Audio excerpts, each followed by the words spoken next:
distilled water thalo hianin kan inverter battery te alo pi chen se men thina ni ti hria chuani a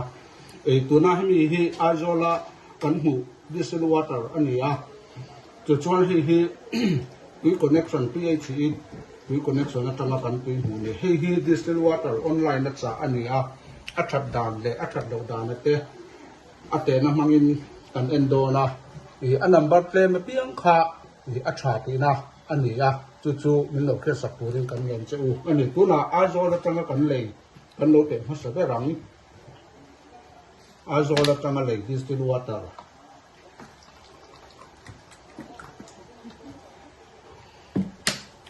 hi azola tanga kan hu distilled water ani a battery a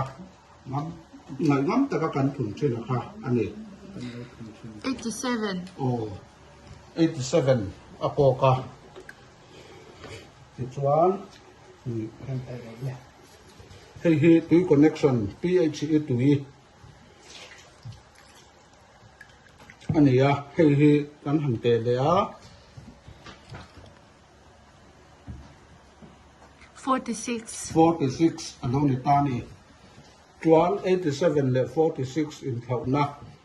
ain thiang him le da na kha kan thet mai na rin ma hi online na distilled water kan cha ani a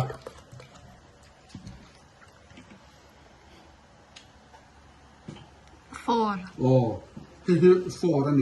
4 ani chuanin a tha em ti na ni tani chu chuan a sei chu kan inverter battery te atlo lo pha theya achak tu langin achak reng lo tina te po alo ni ta a chu wang chuan inverter hang tu ten kan film ko nan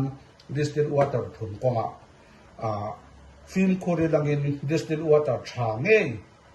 phun thin turin kan in nger na kan in